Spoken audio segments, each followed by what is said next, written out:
හැමදෙනාටම තෙරුවන් සරණයි. අද 2021 වර්ෂයේ ජූනි මාසයේ 10 වෙනි බ්‍රහස්පතින්දා ශ්‍රී ලංකාවේ වෙලාවෙන් සවස් 1ට අපි එකතු වෙන්නේ. අභිධම්මත් ප්‍රදීපිකා ග්‍රන්ථ රත්නයෙන් කොටසක් සාකච්ඡා කරන්නයි. අපි පළමුවෙන්ම තෙරුවන් සරණ ගිහිල්ලා සාකච්ඡාව ආරම්භ කරමු. නමෝ තස්ස භගවතෝ අරහතෝ සම්මා සම්බුද්දස්ස නමෝ තස්ස භගවතෝ අරහතෝ සම්මා සම්බුද්දස්ස නමෝ තස්ස භගවතෝ අරහතෝ සම්මා සම්බුද්දස්ස බුද්ධං සරණං ගච්ඡාමි ධම්මං සරණං ගච්ඡාමි සංඝං සරණං ගච්ඡාමි ဒ ුතියම්පි බුද්ධං සරණං ගච්ඡාමි ဒ ුතියම්පි ධම්මං සරණං ගච්ඡාමි ဒ ුතියම්පි සංඝං සරණං ගච්ඡාමි තතියම්පි බුද්ධං සරණං ගච්ඡාමි තතියම්පි ධම්මං සරණං ගච්ඡාමි තතියම්පි සංඝං සරණං ගච්ඡාමි සාදු සාදු සාදු. හොඳයි, හැමදෙනාටම තෙරුවන් සරණයි. මම පොතත් පොඩ්ඩක් ෂෙයා කරන්න. ඊට පස්සේ අපි මම හිතුවේ ආහාර ගැන අපි කරන්නේ කොටසක් නේද? මේ බලන්න මෙතනදි මේ අපි ආහාර හතරක් ගැන කතා කරානේ. ඒ ආහාර හතර තමයි මයික් ඔෆ් කරගමු. ආහාර හතර තමයි කබලින්කාර ආහාරය, පස්ස ආහාරය, මනෝ සංචේතන ආහාරය, විඥාන ආහාරය කියලා. කබලින්කාර ආහාරය කියලා කියන්නේම මේ කය පෝෂණය කරන්න යම්කිසි බාහිරින් ගන්න දෙයක තියෙන ඕජාව තමයි කබලින්කාර ආහාරය කියලා කියන්නේ. හැබැයි කබලින්කාර ආහාරය අපි අභිධර්මයේ තුලදී බලනකොට පොඩ්ඩක් මතක තියාගන්න ඕනේ. අපි සූත්‍ර පිටකයේදී ගන්නකොට අපි ගන්නවා බත් පිට්ටු ආදී වශයෙන් සඳහන් කරලා තිනවා ඝනව ගන්න පුළුවන්. ඒ කියන්නේ අපිට බොහොම බාහිරව ඝනව හම්බ වෙන ආහාරය තමයි සූත්‍ර පිටකයේ තුලදී හුඟක් වෙලාවට මේ කබලින්කාර ආහාරය කියන එකෙන් අදහස් කරලා තියෙන්නේ. නමුත් දැන් අභිධර්මය ඉගෙන ගන්න අපිට ඊට වඩා සියුම්ව මේක බලන්න පුළුවන්කමක් තියෙනවා. ඒ තමයි කබලින්කාර ආහාරය කියන එක අපි දන්නවා සුකුම රූපයක් කියලා. කබලින්කාර ආහාරයේ සුකුම රූපයක් බව අපි ඉගෙන ගත්තා නේ. ඒකටම තමයි අපි කියන්නේ ආහාරජ රූපය කියලා නේ. එතකොට සමාන ආහාරජ නෙවෙයි ආහාර රූපය කියලා. ඒ කියන්නේ ඕජාව. ඕජාව කියන්නේ සුකුම රූපයක්. එහෙමනම් ඇත්ත වශයෙන්ම මේ කබලින්කාර ආහාරය කියන එක අපි අභිධර්මයේදී ගන්නකොට අපි දැනගන්න ඕනේ බාහිරින් ගන්න යම්කිසි ආහාරයක් නිසා ආහාරයක් අපේ ශරීරගත වුණාට පස්සේ එයින් මේ ශරීරයට ලැබෙන ඕජාව නිසා හටගන්නා රූප තමයි අපි කියන්නේ ආහාරජ රූප කියලා. එතකොට කබලින්කාර ආහාර කියන්නේ අර බාහිරින් ගන්න දෙහි තියෙන ඕජාවට තමයි අපි ඕජා රූපයට තමයි ඒක හැබැයි ශරීරගත වෙන්න ඕන. දැන් අපි දන්නවා බාහිරයේ පුටුවක් මේසයක් කියන තැන වුණත් ගහක් ගලක් කියන තැන වුණත් සුද්ධාෂ්ටකේ තියෙනවා. ඒ තමයි පඨවි ආපෝ තේජෝ වායෝ වර්ණ ගන්ධ රස ඕජා. එතනත් ඕජා තියෙනවා. හැබැයි ඒක ආහාරයක් වෙන්නේ නැහැ. අපේ ශරීරයට මේ සත්ව සංතානයේ ඇතුළට ගත්තේ නැත්නම්. ඉතින් ඒකින්ද බාහිර තියෙන ඍතුජ රූප. දැන් අපි ඇපල් ගෙඩියක්, දොඩම් ගෙඩියක්, කෙල් ගෙඩියක් වගේ ඕන දෙයක් ගන්නකොට ඒක කබලින්කාර ආහාරය කියලා කියන්න බෑ. හේතුව තමයි ඒක ඍතුජ රූපයක්. බාහිර තියෙන ඍතුජ රූපයක්. ඇත්ත වශයෙන්ම කබලින්කාර ආහාරය වෙන්නේ ඒ ඍතුජ රූපය අනුභව කිරීමෙන් හෝ ශරීරගත වීමෙන්. දැන් අපි ඉන්ජෙක්ෂන් එකක් නැත්නම් අපි සේලයින් දෙනවා වගේ තැනකදී උනත් කරන්නේ බාහිර තියෙන ඍතුව ශරීරයට ඇතුල් කරනවා. ඇතුල් කරාට පස්සේ ඒකේ තියෙන ඕජාව නිසා මේ ශරීරය තුල රූප ඇති වෙනවා. අන්න ඒ රූප ඇති වෙන්න හේතු වුණේ අර ශරීරයට අභ්‍යන්තරයේ දීප ඕජාව නිසා. අන්න ඒ ඕජාව තමයි එතකොට කබලින්කාර ආහාරය වෙන්නේ. එහෙම නැත්නම් යම් දෙයක් බාහිරින් තියෙනකන් ඒක ආහාරයක් වෙන්නේ නැහැ. ඒක ආහාර කියලා නම් කරලා තියන්න පුළුවන්. නමුත් අපි සමාජයේ සම්මුති සමාජයේ නමුත් අභිධර්මයේදී ආහාරය කියලා කියන්නේම ඒ දේ ශරීරගත වෙන්න ඕනේ. ඒ ශරීරගත වෙලා ශරීරගත වෙන එකෙමුත් ප්‍රත්‍ය වෙන්න ඕනේ. අප්‍රත්‍ය දේවල් වලට අපි ආහාර කියලා කියන්නේ නැහැ. වසවිස වලට අපි ආහාර කියලා කියන්නේ ඒවා අප්‍රත්‍ය හින්දා. ඉතින් ප්‍රත්‍ය දේවල් කියන්නේ මේ ශරීරයේ තිතිය සඳහා ප්‍රත්‍ය වෙන දේවල් තමයි මේ කබලින්කාර ආහාරය කියලා අපිට ගන්න වෙන්නේ. ඒකත් අපි මතක තියාගමු. ඒ පිළිබඳව යම් කිසි ප්‍රශ්න ආදී තියෙනවා නම් අපිට සාකච්ඡා කරන්නත් අවස්ථාවක් එයි. ඊළඟට මම යනවා අපි අපිට ශ්‍රීමති මහත්මිය ලක්ෂ්මී මහත්මිය දෙන්නම අපිට ඒවල තියෙනවා රූපසටහන් මේක අපි ඩවුන්ලෝඩ් කරගන්න ඕනේ නේද? මට පොඩ්ඩක් පේන්නේ නැතිව ගියා. මොකද ඒකට හේතුව? මට ඔබතුමාගේ ස්කයිප් එකෙත් ඇති ඒක දිග අරගත්තා නම් ඒකමයි ෂෙයා කරේ. හරි. ඒක කියන්නේ දැන් ඔබතුමිය පොඩ්ඩක් විස්තර කරන්නකෝ අපිට ඒක. ඒක ගත්තේ දසවස්තුක ක්ලේශ පුඤ්ජය කියලා ආහාර හතර chart එකේ දැම්මා. එක දිගට කබලින්කාර ආහාර, පස්ස ආහාර, මනෝ සංචේතන ආහාර, විඥාන ආහාර කියලා. ඊට පස්සේ කබලින්කාර ආහාරයේ යටින් අසුභයේ සුභ සංඥාව, ඒකට උපාදාන වෙන්නේ කාම උපාදානය, යෝග වෙන්නේ කාම යෝගය, ග්‍රන්ථ වෙන්නේ අවිජ්ජා කාය ග්‍රන්ථය. ඊළඟට ඒ නිසා කාමාශ්‍රව කාම ඕගයක් බවට පත් වෙනවා. ඒ කාම ඕගය නිසා රාග සල්ලය. මේ රාග සල්ලයෙන් පස්සේ රූපයේ විඥාණය බැහැගෙන ඉන්නවා. රූපූපග විඥානට්ටිතිය. ඒ නිසා ඡන්දයෙන් අගතියට යනවා. එතකොට 10ක්. හරි. එහෙම කිව්වම හරිද? එහෙම කිව්වම හරි. ඊළඟට දෙවෙනි එක පස්සාහාරය. පස්සාහාර නිසා දුක් සහගත දේ සුඛයි කියලා විපරීත සංඥාවක් එනවා. ඒ නිසා අනාගත භවය දැඩිව ගන්නවා. එතකොට සීලබ්බත උපාදාන. ඒක ඕගයක් වෙනවා භව ඕග කියලා. ඒ භවෝගය නිසා ව්‍යාපාදේ තමයි ග්‍රන්ථ වෙන්නේ. ව්‍යාපාද කාය ග්‍රන්ථය. ඒ ව්‍යාපාද කාය ග්‍රන්ථ වුණාම එකට බැඳුනහම ආශ්‍රව වශයෙන් කෙලෙස් හැදෙනවා. භව ආශ්‍රව භව ඕග වෙනවා. ඒක ද්වේෂයක් විදිහට ඇනිලා තියෙන ඊතලයක් වගේ හිතට ඇනිලා දැඩිව තියෙනවා හිතේ. මේ නිසා වේදනාවේ බැහැගෙන ඉන්නවා විඥාණය. වේදනූපග විඥානට්ඨිතිය. ඒ නිසා දෝෂයෙන් අගතියට යනවා. ඒ කියන්නේ ද්වේෂයෙන් නරක දේවල් කරනවා කියන එක. මේ මරන්න, ගහන්න, කපන්න, කොටන්න යන්නේ ඔය මේ විඥාණය බැහැගත්තාම ඔය ආකාරයට ද්වේෂය. ඊළඟට තියෙන්නේ මනෝ සංචේතන ආහාරය තුන්වෙනි එක. මනෝ සංචේතන ආහාරයේදී අනාත්ම දේවල් ආත්මයි කියලා ගන්න විපරීත සංඥාව. ඒ හේතුව නිසා ඒ හේතුවෙන් ditthිය උපාදාන කරගන්නවා. ඒ තමන්ගේ දෘෂ්ටි උපාදාන වශයෙන් දැඩිව ග්‍රහණය කරගන්නවා. ඒක ditthි ඕගයක් බවට පත් වෙනවා. ඊළඟට ඒ නිසා පරාමාස කාය ග්‍රන්ථ කියලා ග්‍රන්ථ වෙනවා. ඒ තමන්ගේ ආත්ම සංඥාව සහිතව මේ කෙලෙස්. ඒක දිත්තාශ්‍රවයක් බවට පත් වෙනවා. ආශ්‍රව කියලා කියන්නේ වැగిරෙන තරමට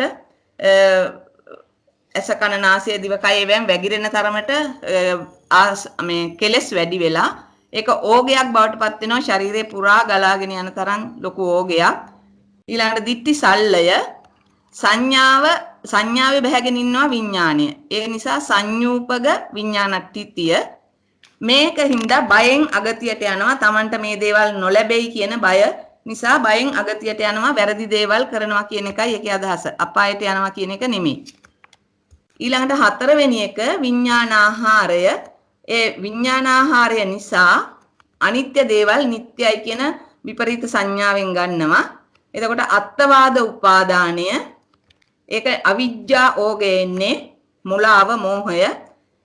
ඉදන් සත්‍යාබිනිවේෂ කාය ග්‍රන්ථය. ග්‍රන්ථ වෙනවා මමමයි හරි මම කියන දෙයමයි හරි අනිත් සියල්ලම වැරදි කියලා. ඔබතුමා එදා කිව්වා ඉදමේව සත්‍යම් මෝග මඤ්ඤං කියලා. ඊළඟට ඒක නිසා ඇති වෙන්නේ අවිජ්ජා ආශ්‍රව. ඒ ආශ්‍රව ඕගයක් විදිහට පැතිරෙනවා. ඕගයක් විදිහට පංචේන්ද්‍රයන්ගෙන්ම ගලන තරමට ඕගයක් වෙනවා. ඊළඟට මෝහ සල්ලය. ඒක හිතට තදින් ඇනිලා තියෙනවා සල්ලයක් වගේ මෝහය අවිද්‍යාව මුලාව. එතකොට විඥානය ඒ වෙලාවේ බැහැගෙන ඉන්නේ සංස්කාරවල සංකාරූපක විඥානට්ඨිතිය. ඒක නිසා මෝහයෙන් අගතියට යනවා, මුලාවෙන්, අවිද්‍යාවෙන් ඒ වැරදි දේවල් කරන්න පෙළඹෙනවා කියන එක තමයි තේරුම් ගත්තේ ජයන්ත මහත්තයා. වැරදි තැන් තියෙනවා නම් සකස් කරන්න තෙරුවන් සරණයි. එච්චරයි. මේක කොහෙන්ද ගත්තේ කියලා කියන්නකෝ. පේටකෝපදේශය 311 පිටුව. හැබැයි මහත්තයා මම ගලපලා හදාගත්තා. ඒක දෙවිදිහකට තියෙනවා. මේ නම් විඥානාහාරයේ පොඩි වෙනසක් තියෙනවා ඒකේ පහලට යනකොට. මේ නමුත් මේක තමයි මේ විදිහට තමයි අපි ඉගෙන ගත්තේ. ඔබතුමාට මතක ඇති. ඔව් මේ විදිහට තමයි ඉගෙන ගත්තේ. මේක හරි පිළිවෙල නේද ජයන්ත මහත්තයා? මේක හරි මේ විශේෂ අර පොතේ පිළිවෙල ටිකක් එක තැනක වෙනසක් තියෙනවා නේද? මම මේ අටේව ලියලත් නැහැ. ඔය පොතේ මේ කියන්නේ පේටකෝපදේශයේ නෙත්තිප්පකරණය කියලා කියන්නේ ඇත්තටම මේ ධර්ම මාර්ගයේ මේ පුහුණුව පුරුදු කරන තමයි. ඒ දෙකෙන් තමයි ඔය මේ ඔය විශේෂම පටිසම්භිදා මග්ගයේ කියන එකත් බොහෝ සෙයින් ඔය ඥාන සම්බන්ධයෙන් ඒ කියන්නේ විදර්ශනා ඥාන පැත්ත බර කරලා කතා කරපු දේවල් එතන තියෙනවා. ඒ වගේම දැන් මේ නෙත්තිප්පකරණයේ පේටකෝපදේශය කියන කොටත් ඒකේ තියෙන්නේ උපදේශ පිටක උපදේශ පේටකෝපදේශ. මේකේ මේ විඥාන තිතියකට ඉස්සෙල්ලෙන් අගති තියෙන අර පොතේ ජයන්ත මහත්තයා. ඒකට පස්සේ තමයි මම කියලෙව්වේ අනිත් chapter එකේ තියෙන. ඒක නිසා මම ඒක ලිව්වේ නෑ. මට එච්චර පැහැදිලි නැති නිසා. මේක හොඳයි. මේක හොඳයි. අපි ඔබතුමිය කරපු එක චූට්ටක් බලමු. ඔව් ඒකේ තියෙන තව මේකෙන් දාන්න දෙකක් මේක ඇත්තටම මේ කරලා තියෙන්නේ දැන් මූලික වශයෙන් මේ ස්පර්ශය දැන් අපි දන්නවනේ මේ පස්ස සමුදය එහෙම නැත්නම් අපි මෙහෙම කිව්වොත් එහෙම මේ ආහාරය නිසා තමයි මේ සංසාර ගමන දික් වෙලා තියෙන්නේ කියලානේ කියන්නේ. මේ සංසාර ගමන දික් වෙන්න ඒ කියන්නේ මේ ආහාර සූත්‍රයේදී අපිට කියන දෙයක් තමයි ඉපදිච්ච අය අපි පොඩ්ඩක් එතන ගිහිල්ලා පොඩ්ඩක් බලමු. ඉන්න මම එතනට යන්නම්. ආහාර සූත්‍රය. හරි. පොඩ්ඩක් ඉන්නත් වෙලා ගියට කමක් නැහැ. ආහාර සූත්‍රයේදී කියන දෙයක් තමයි මේ ආහාරය නිසා තමයි සත්වයා සංසාරේ යන්නේ කියලා. හරි. ඒ වගේම උපදින්න ඉන්න අයටත් අනුග්‍රහය දක්වනවා නේද? ඉපදිච්ච අයටත් පඤ්ඤානං සත්තානං තිතියා සම්භවේ සීවානං අනුග්‍රහය. හරි. අන්න හරි. එතකොට ඒ විදිහට තමයි කියන්නේ. හරි. එතකොට එතනදී කියන දෙයක් තමයි මේක මේ ඉන්න අයටත් අනුග්‍රහය දක්වනවා. ඒ වගේම මේ උපදින්න ඉන්න අයටත් අනුග්‍රහයක් කියන ලැබෙනවා. අපි ඇත්තටම බැලුවොත් මෙතන ආහාර සූත්‍රය කියලා. එතකොට මේ ඒ කියන්නේ මේ ආහාර හතර තමයි සංසාරයේ පැවැත්ම තීරණය වෙන්නේ. එහෙම නැත්නම් සංසාරයේ පැවැත්මට හේතු වෙන්නේ. ඉතින් ඒ ආහාර හතර වර්ධවා ගැනීම නිසාම තමයි මේ දේවල් ඇති වෙන්නේ. මේ අගතිගාමී වෙන්නේ අන්න ඒක හින්දා. අගතිගාමී වෙනවා කියන්නේ අසත් සංසාරයට වැටෙනවා කියන අර්ථයෙන් අපිට ගන්න පුළුවන්. ඉතින් කොහොම වුණත් අපි ආපහු ගියොත් එහෙම මේ ශ්‍රීමති මහත්මිය ඒක හොඳයි. එතන අපි ඒක බැලුවා. අපි අනිත් එකත් චූට්ටක් බලමු. එතනදිත් අපි ගමු. අපිට ලක්ෂ්මී මහත්මිය ඔබතුමනි ෂෙයා කරන්න ඕනද? ලක්ෂ්මී මහත්මිය ෂෙයා කරන්නද පොඩ්ඩක්? අනිත් ඇහෙනවා සමා වෙන්න මයික් එක මේ මියුට් වෙලා තිබුණේ. යා. මට පේනවා දැන් ආපහු පේන්න තුලිය. අනිත් පැයට පේනවද? පේන හොඳට. ඒකේ පොඩ්ඩක් ලක්ෂ්මී මහත්මිය කියවන්න කොඩිනම් බලන්න. අනේ ශ්‍රීමති මහත්මිය කියවන්න තරහ නැතුව මයික් එක මේ මම මේවා කරලා මියුට් කරලා ඒක ඕන් කරනකොට ඒක යනවනේ. අපි කාට හරි වෙන කියවන්න කියමුද? හරි. කමන්න මම ඕන්නම් කියවන්න ලක්ෂ්මී. කියවන්න. මං කියවන්නද? කියවන්න. කාටද කියවන්න. පළවෙනි පේළියේ තියෙන කබලිකාර ආහාරය. අසුභෙහි සුභ විපල්යාසය. හරි. ඊට පස්සේ කාම උපාදාන, කාම ඕග, කාම යෝග, කාමාශ්‍රව, අවිජ්ජා කාය ග්‍රන්ථය, ඡන්ද අගතිය, රාගසල්ලේ. රාගසල්ලේ. දෙවෙනි පේළියේ තියෙන්නේ පස් ආහාරය, දුක්ඛේ සුඛ විපල්යාසය, සීලබ්බත උපාදාන, භව ඕග, භව යෝග, භව ආශ්‍රව, ව්‍යාපාද කාය ග්‍රන්ථය, දෝෂ අගති, දෝෂ සල්ල. තුන්වෙනි පේළියේ තියෙන්නේ මනෝ සංචේතන ආහාරය, අනාත්මෙහි ආත්ම විපර්යාසය, අත්වාදුපාදානය, දිට්ඨි යෝගය, දිට්ඨි යෝග, දිට්ඨාශ්‍රව, ඉදන් සච්චාබිනිවේෂ කාය ග්‍රන්ථය, බය අගති, මානසල්ල. විඥානාහාරයේ යටතේ තියෙන්නේ අනිත්‍යෙහි නිට්ටය විපල්යාසය, දිට්ඨි උපාදානය, අවිද්‍යා ඕගය, අවිද්‍යා යෝගය, අවිද්‍යාශ්‍රව, පරාමාස කාය ග්‍රන්ථය, මෝහ අගති, මෝහ සල්ල. පොඩි ප්‍රශ්නයක් අහන්නද මෙතන? මේ දැන් අපි කලින් මේවා ඉගෙනගෙන තියෙනකොට මනෝ සංචේතන ආහාරයට තමයි පරාමාස කාය ග්‍රන්ථය වැටුනේ. අපි මේ ඉදන් සච්චාබිනිවේෂ කාය ග්‍රන්ථය කියනට අපි කලින් ඉගෙනගෙන තියෙන්නේ විඥානීය ආහාරයට. අර මේකමයි හරි අනිත් මොකක්වත් වැරදි නෑ කියන එකනේ ඉදන් සච්චාබිනිවේෂ කාය ග්‍රන්ථය කියන්නේ. ඒක අනිත් හැමදේම වැරදි. අපි මේක විතරයි හරි.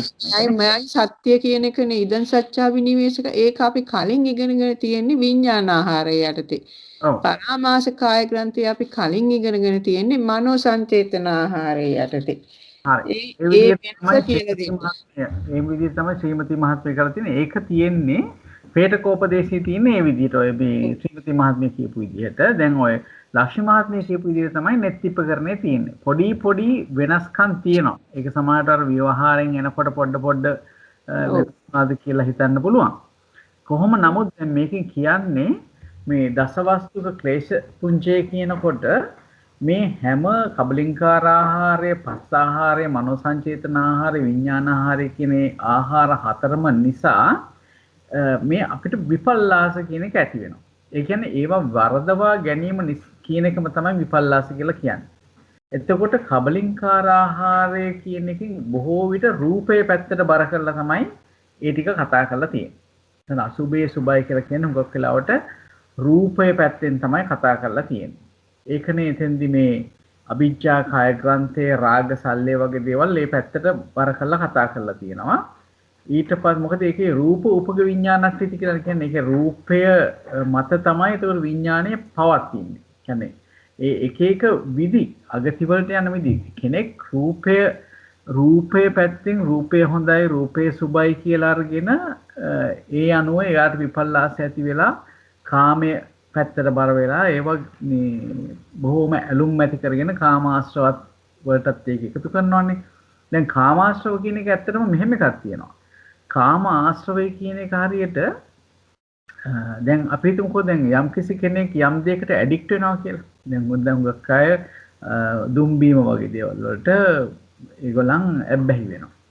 ඒ ඇබ්බැහි වෙන්නේ දුම්බීම හින්දාමයි ඇබ්බැහි වෙන්නේ. ඒ ඇබ්බැහිය නිසා නැවත නැවත දුම් බොනවා. අන්න ඒ වගේ වැඩක් තමයි මේ කාම ආශ්‍රවය කියන එකේ තියෙන්නේ. ඔය කාම ආශ්‍රවය අනුශය වගේ දේවල් අපි කියනවා පෝෂණය වෙනවා කියලා. ඒ දේවල් නැවත නැවත ආශ්‍රය කිරීම නිසා ඒවා පෝෂණය වෙනවා කියලා. ඉතින් අන්න ඒ වගේ මේක නිකන් අර විශේෂ සයිකල් එකක් තියෙන්නේ මේ කාම ආශ්‍රවය නිසාම කාම භෝගී දේවල් වලට යොමු වෙනවා. ඒ කාම භෝගී දේවල් වලට යොමු වීම නිසාම කාම ආශ්‍රවය වැඩි වෙනවා. ඒ ඕග කියන ඒවාත් ඒ විදිහටම තමයි යන්නේ. ඉතින් මේක පොඩ්ඩක් දැනට අපි නාමිකව මේක දැනගමු. නමුත් මේක ගැඹුරින් සාකච්ඡා කරන තැන් වලට එනකොට අපි සාකච්ඡා කරයිද දන්නේ. නමුත් කොතන හරි සාකච්ඡා කරනකොට දැන් අපි අහලා තියෙන නිසා මේ වචන ටික පොඩ්ඩක් මතක් වෙයි අපි මේ කොහෙද දැක්කේ කියලා. ඒතකොට මේ අභිධම්ම ප්‍රදීපිකා පොතේ සඳහන් වෙනවා. ඒ සඳහන් කරලා තියෙන්නේ මේක පාදක වෙලා තියෙන්නේම නෙත්තිප්පකරණය සහ පේටකෝපදේශය කියන ග්‍රන්ථ දෙකෙන් තමයි කුද්දක නිකායේ තියෙන ග්‍රන්ථ දෙකකින් තමයි මෙතන සඳහන් කරලා තියෙන්නේ. හොඳයි අපි අදට සමාවෙන්නේ දයන්ත මහත්තයා පොඩ්ඩක් පරාමාස කියන එක දිට්ඨියට නේද ළඟ අවිද්‍යාවට වඩා පරාමාස කියන එක දිට්ඨියට තමයි ළඟ. අපි දිට්ඨි පරාමර්ශනය කියලා කියන්නේ. අවිද්‍යා පරාමර්ශනය කියලා කියන්නේ. අපි කියන්නේ දිට්ඨි පරාමර්ශනය. එතකොට එතන ගන්නකොට වඩා සුදුසුයි කියලා හිතෙනවා අර දිට්ඨිය යටතේ දාන එකනේ. ඔව් එහෙම තමයි මටත් හිතුනේ. ඒක තමයි. එතකොට අර අනාත්මේ ආත්ම සංඥාව කියන එකට තමයි දිට්ඨිය හුඟක් වෙලාවට අපිට දාන්න පුළුවන්කම තියෙන්නේ. ඔව්. තමයි. ඒක බොහොම හොඳයි ඒක මතක් කරාට. හොඳයි එහෙනම් අපි දැන් මම ෂෙයා කරන්නම්. හොඳයි. අපි ගන්නකොට හරි. තාම අපි ගියේ නෑනේ වේදනාවට. අපි තව ටිකක් අද තියෙන පොඩි රූප කොටසක් තව ටිකක් කතා කරමු. අපි කතා කරා ගිය සතියේ මේ රූපස්කන්ධේ ඒක විදින රූපස්කන්ධෝ කියන එක අපි ධම්මසංගණියෙන් අරගෙන විස්තර කරගත්ත අවසාන වශයෙන්. මේකේ තව කොටසක් තියෙනවා. මේ උපාදා තවද උපාදා රූපද උපාදා නොවන රූපද ඇත කියන අර්ථයෙන් විස්තර කිරීමක් තියෙනවා. අපි පොඩ්ඩක් ඒක බලමු. ඒක ඇත්තටම මේ ධම්මසංගණිය වගේම විභංගයේත් තියෙනවා. මේ විභංග ප්‍රකරණේ මේ තත්තකතමෝ රූපස්කන්ධෝ කියනකොට ඒක විදින රූපස්කන්ධෝ කියනකොට අපි එදා කතා කරපු ටික නැවතත් අර ධම්මසංගණියේ තිබිච්ච ටිකම මෙතනත් සඳහන් කරලා තියෙනවා. සබ්බං රූපං න හේතු. හේතු නොවේ. අහේතුකයි. හේතුත් එක්ක යෙදෙන්නේ ආදි වශයෙන්. දැන් මේ දෙවනි එක ගත්තාම දෙවනි කොටස ගත්තාම ද්විදේන රූපස්කන්ධෝ. ඒ කියන්නේ මේ දෙවනි ආකාරය රූපස්කන්ධයේ දක්වන දෙවනි ආකාරය තමයි දෙවෙනි ආකාරයටත් වඩා කොටස් දෙකක් වශයෙන් ද්විදේන කියලා කිව්වහම විදි දෙකකින් දක්වනවා. ඒක කොහොමද? එක කොටසක් බලන්න මයික්ස් පොඩ්ඩක් බලන්න ඔෆ් කරගමු. අත්ති රූපං උපාදා අත්ති රූපං නූපාදා. හරි? අපි දන්නවා රූපේ කියනකොට අපි කියනවා මහා භූත මොකක්ද කියන්නේ? මහා භූත රූපයි උපාදාය රූපයි කියලානේ. එතකොට මේ රූපේ කියනකොට අපි කියනවා චත්තාරෝච මහා භූතා චතුන්නංච මහා භූතානං උපාදාය රූපං ඉදං උච්චිත රූපං කියලා බුදුරජාණන් වහන්සේ දේශනා කළේ නේ. එතකොට ඒ කියන්නේ මොකද්ද කිව්වේ? මේ සතර මහා භූතේනොත් සතර මහා භූතේ නිසා පවතින අනෙක් රූපත් ගත්තම උපාදාය රූපත් ගත්තම ඒ සියල්ලට තමයි රූපේ කියලා කිව්වේ. එහෙමනම් අත්ති රූපං උපාදා අත්ති රූපං නූපාදා කියනකොට අපිට ගන්න වෙන්නේ උපාදා රූප කියලා කිව්වේ සතර මහා භූත හැරෙන්න ඉතුරු රූප ටික. අපි දන්නවා රූප 28ක් තියෙනවා. ඒ රූප 28න් හතරක් පඨවි ආපෝ තේජෝ වායෝ කියන හතර මහා භූත. එහෙමනම් 24ක්ම උපාදා. මොකද ඒක පඨවි ආපෝ තේජෝ වායෝ කියන මහා භූත නිසා තමයි පවතින්නේ. හරි? එතකොට අත්ති රූපං නූපාදා කියන එකට මොකක්ද ගන්න? උපාදා නොවන රූප මොනවාද? ඉතුරු රූප 24. සතර මහා ධාතුනේ එතකොට සතර මහා ධාතුව වෙන්න ඕනේ නේද? මොකද අපි උපාදා කියලා ගත්තේ සතර මහා ධාතුව නිසා හටගත්ත ඉතුරු 24 තමයි 24. ඔව්. වැරදි. එතකොට අත්ති රූපං නූපාදා කිව්වොත් මෙතන මේ කියන්නේ සතර මහා භූත ගැනයි. හරි. ඊළඟට කියන බලන්න අත්ති රූපං උපාදින්නම් අත්ති රූපං අනුපාදින්නම්. හරි?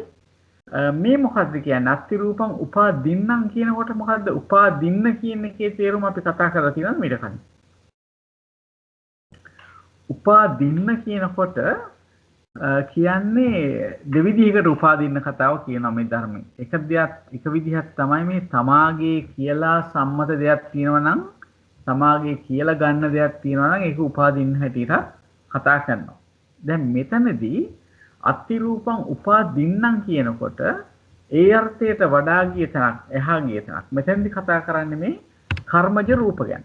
උපාදින්න කියලා කියන්නේ පෙර කරන ලද කර්මයක් බලපාලා යම් කිසි විදිහකට කම්ම සමුට්ඨාන රූපයක් තියෙනවා නම් අන්න ඒක තමයි උපාදින්න කියලා කියන්නේ.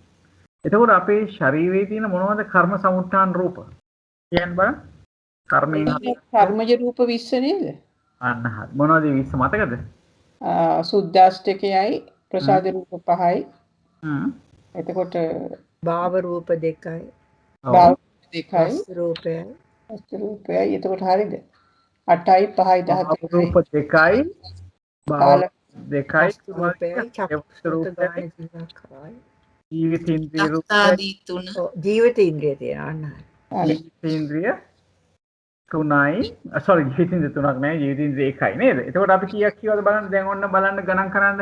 කවුරු 8යි 13යි 13යි වස්තු රූපයයි 14යි භාව රූපයයි 15යි පරිච්ඡේද රූපය පරිච්ඡේද රූපයයි 16යි මේ පදේවත් රූපේ ලහුත්සාහී ඒක 3 ගත්තා ඒක නෑ ගත්තා ලහුතා එන්නේ නේද? කර්මජ රූප වලට එන්නේ නැහැ ලහුත්. එන්නේ කර්මජ රූප වලට එන්නේ ඔව්. මේ උපචේ සම්තති අන්න හරි ප්‍රචේ සංතේ දෙකේ ගන්නවා ඒ කියන්නේ ඇත්තටම මූලික වශයෙන් ගන්න 18යි ඊට අමතරව තව දෙකක් එනවා.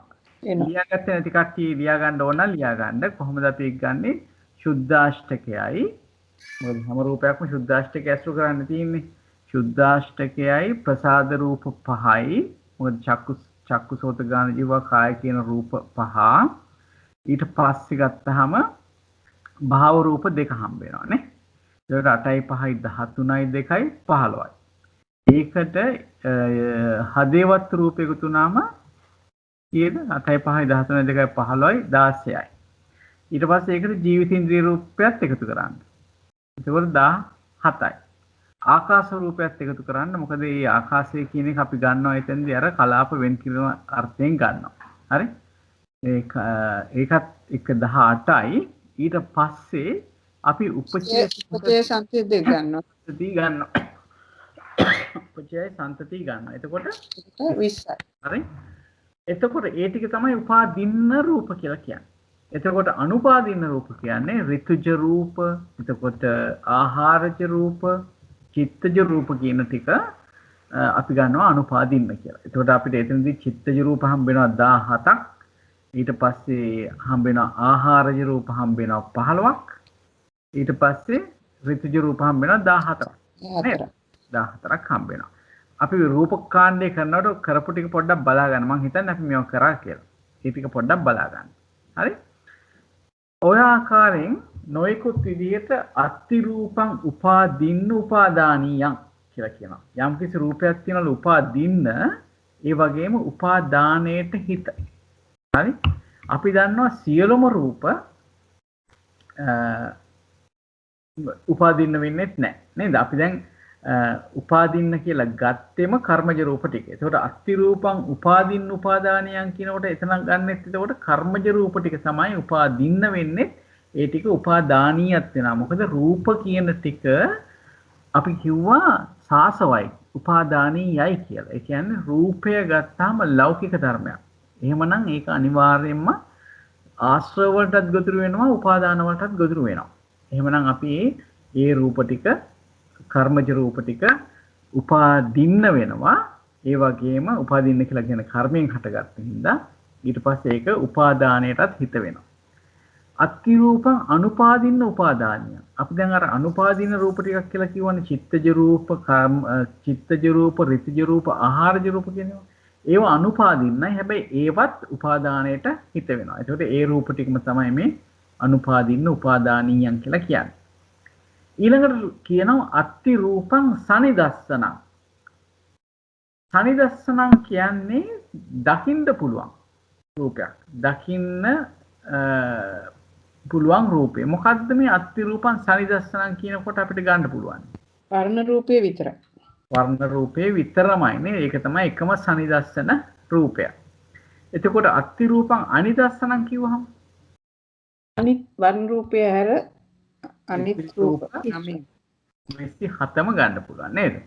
ඉතින් රූප 27ම ගන්න පුළුවන් අත්ති රූපං අනිදස්සනං කියනකොට.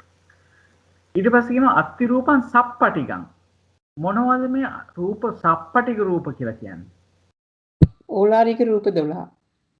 ඔව් කියන්න බලන්න මොනවද කියලා? සුද්ධාෂ්ටකයයි නෑ. සුද්ධාෂ්ටකයේ ආපෝ අයිති වෙන්නේ හරි. චක්කුසෝත ගාන ජීව කාය ඔව් රූප ශබ්ද ගන්ධ රස පොට්ටම්. හරි. ඒ ටික තමයි. එතකොට සුකුම රූප හැරෙන්න අනිත් රූප ටික සප්පටිකයි කියලා නේද අපි ගන්නෙ? ඔව්. ඔව්. සුකුම රූප හැරෙන්න ඉතුරු රූප 12 අපි දන්නා සුකුම රූප 16ක් තියෙනවා නේ. එතකොට අපි ගත්තොත් එහෙම ඕලාරික රූප 12ක් තියෙනවා. පඨවි තේජෝ වායෝ ඊට පස්සේ අපිට එනවා ප්‍රසාද රූප 5යි. එතකොට 8ක් ආවා. ඊට පස්සේ අපිට ආව නැවත වරක් වර්ණ ගන්ධ රස ඕජානේ. ඕජානේ. වර්ණ රස නේද? ඊළඟට එච්චරයිනේ. එතකොට 12 හරි නේද? හරි. එතකොට ඒ ටික තමයි මේ සප්පටික කියලා කියන්නේ. අත්ති රූපං අප්පටිකං කිව්වොත් අර සුකුම රූප ටික තමයි අත්ති රූපං අප්පටිකං කියලා කියන්නේ. ඒවට අර ගැටෙන්න පුළුවන් ඉන්ද්‍රියන් හා ගැටෙන්න පුළුවන් ගතියක් නැහැ. රළු ගතියක් නැහැ. ඒකින්ද ඒවා අප්පටික රූප කියලා කියනවා. අත්ති රූපං ඉන්ද්‍රියං ඉන්ද්‍රිය වෙන රූප කොටසක් තියෙනවා. මොනවද ඉන්ද්‍රිය කියලා කියන්නේ? මොන රූපද ඉන්ද්‍රිය රූප කියලා කියන්නේ? ඉන්ද්‍රිය 22ද? 22ක් එන්නේ. නෑනේ අර 22 මන ඉන්ද්‍රියක් තියෙනවනේ. 22 මන ඉන්ද්‍රියක් තියෙනව නේද? ඒක වෙන්නේ නැහැ. කියන්නේ. ඉත්ති පුරුෂ ඒවයි චක්කුසෝත ගාන ජීවා කාය ජීවිත. ජීවිතින් 8යි. 8යි. එතකොට මොනවද? ඉන්ද්‍රිය චක්කු ඉන්ද්‍රිය, සෝත ඉන්ද්‍රිය රූප 8යි. සෝත ඉන්ද්‍රිය, ගාන ඉන්ද්‍රියන්, ගානේන්ද්‍රයන්, ජීවේන්ද්‍රයන්, කායේන්ද්‍රයන්, ඉත්තේන්ද්‍රයන්, පුරුෂේන්ද්‍රයන්, ජීවිතේන්ද්‍රයන්. ජීවිතේන්ද්‍රය. එතන රූප ජීවිතේන්ද්‍රය තමයි එතන කියන්නේ නේද? එතකොට ඒ ටික කීයක් කිව්වද අපි 8ක් කිව්ව නේද විනිත මහත්මිය? 8යි. හරි. අත්ති රූපං න ඉන්ද්‍රියන් කිව්වම ඒ 8 ඇරෙන්න ඉතුරු 20ම රූප 20ම ඉන්ද්‍රිය නොවන රූප. හරි. ඊට පස්සේ කියනවා අත්ති රූපං මහා භූතං අත්ති රූපං න මහා භූතං. මේක අපිට තේරුම් ගන්න පහසුයි නේද? මහා භූත 4යිනේ තියෙන්නේ. එතකොට ඒ 4 තමයි මහා භූත රූප කියලා කියන්නේ. මහා භූත නොවන රූප කියනවා ඊතුරු රූප 24ට. ඊට පස්සේ කියනවා අත්ති රූපං විඤ්ඤාති. අත්ති රූපං න විඤ්ඤාති. මොනවද අත්ති රූපං විඤ්ඤාති කියලා කියන්නේ? මතකද? විඤ්ඤාති රූප දෙකයි. කාය විඤ්ඤාතිය, වචී විඤ්ඤාතිය. අත්ති රූපය වචී විඤ්ඤාති රූපය නේ. ඒකට අත්ති රූපං න විඤ්ඤාති කියවම රූප කීයක් අයිති වෙනවද? අනිත් රූප 26යි. 26යි අයිති වෙනවා නේද? බොහොම හොඳයි. ඊළඟට කියනවන්න අත්ති රූපං චිත්ත සමුට්ඨාන. අත්ති රූපං න චිත්ත සමුට්ඨාන. මොනවද මේ කියන්නේ? අත්ති රූපං චිත්ත සමුට්ඨානං කියනකොට එන රූප ටික මතකද අපිට? චිත්තජ රූපනේ. කීයක්ද? සිතෙන් හටගන්න ඒවා වෙන්න ඕනේ නේද? ඔව්. චිත්ත සමුට්ඨාන. 8 තියෙනවා අර 8 තියෙනවා. ඊට පස්සේ විඤ්ඤාති දෙක තියෙනවා. ශබ්ද රූපේ තියෙනවා. චිත්තජ රූපේ තියෙනවා. ලහුතා මුදිතා කම්මඤ්ඤත අන්න හරි. ලහුතා මුජිතා කම්මඤ්ඤතා උපසම්පති කියන ඒවා උපචය සම්තතිය තියෙනවා. එතකොට රූප 17ක් එන්න ඕනේ එකතු කරලා බලන්න. මේක හෝම්වර්ක් එකක්. එකතු කරලා බලන්න රූප 17ක් එන්න ඕනේ. හරි? අත්ති රූපං න චිත්ත සමුට්ඨානං කිව්වම ඊතුරු රූප ටික අපිට ගන්න වෙනවා. ඊතුරු රූප ගන්නකොට මෙහෙම එකක් තියෙනවා. ඊතුරු රූප ගන්නකොට දැන් අපි චිත්ත සමුට්ඨානයි කියනකොට චිත්ත සමුට්ඨාන නොවන රූප කියන තැනදී අපිට ගන්න වෙනවා කර්මජ රූප, ඍතුජ රූප, ආහාරජ රූප කියන කොටස් තුනම ගන්න වෙනවා. අපිට කියන්න බෑ මෙතනදී අරකින් 17 අඩු කරලා ඊතුරු ටික තමයි මේ චිත්ත සමුට්ඨාන නොවන්නේ කියලා කියන්න බෑ. ඒක පැහැදිලිද? ඔය කියන්නේ අර සමුට් අර තියනවානේ 4 විදියක් නේ චිත්ත, ඍතු, කර්මජ, අන්න හරි. ආහාරජ එහෙම ගොඩෙන් අර තුන් ගොඩම ගන්න වෙනවා එතකොට නේ. අනිත් තුන් ගොඩම ගන්න වෙනවා. එතකොට ඒ වගේ තියෙනවා සුද්ධාෂ්ටක නේද? නැත්තම් මෙතන චිත්ත සමුට්ඨාන කියනකොට අපි සුද්ධාෂ්ටකේ ගන්නවනේ මෙතන නේද? ඒක අරගෙන ඒක දැන් අනිත්‍යවට ගන්න බෑ කියලා කියන්න බෑනේ. මොකද ඒ චිත්ත සමුට්ඨාන රූප ටික කරුණාම කම්ම සමුට්ඨාන, ඍතු සමුට්ඨාන, ආහාර සමුට්ඨාන කියන ඒ තුනේමත් සුද්ධාෂ්ටකේ අනිවාර්යයෙන්ම තියෙනවානේ. ඊට අමතරව වෙන වෙන දේවල් පොදු දේවල් තියෙනවා. ඒකින්ද අපි ගන්නකොට ගන්න වෙන්නේ අර සමුට්ඨාන කියන අර්ථයෙන්ම ගන්න වෙනවා. ඒ කියන්නේ 28න් මේ කොටස අයින් කළා ඊටු ටික තමයි අනිත්‍යව කියලා කියන්න බෑ. අපි අර උපාදා නූපාදා කියනකොට එහෙමනේ ගත්තේ. උපාදා කියනකොට 24ක් ගත්තා. ඉතිරි 4 නූපාදා කියනවා. නේද? එහෙම ගන්න බෑ දැන් මෙතනදී. හරි? ඒක පොඩ්ඩක් බලන්න වෙනවා. ඒ වගේම තමයි අර උපාදීන්න අනුපාදීන්න කියන කොටත් අපි උපාදීන්න කියනකොට කර්මජ රූප ටික ගත්තා. අනුපාදීන්න කියනකොට ගන්න වෙනවා චිත්තජ රූප, ආහාරජ රූප, ඊට පස්සේ මේ ඍතුජ රූප. ඒ තුන් කොටසම ගන්න වෙනවා. හොඳයි. ඊට පස්සේ කියනවා අත්ති රූපං චිත්ත සහබු. මතකද මේ චිත්ත සහබු කියන කී තේරුම?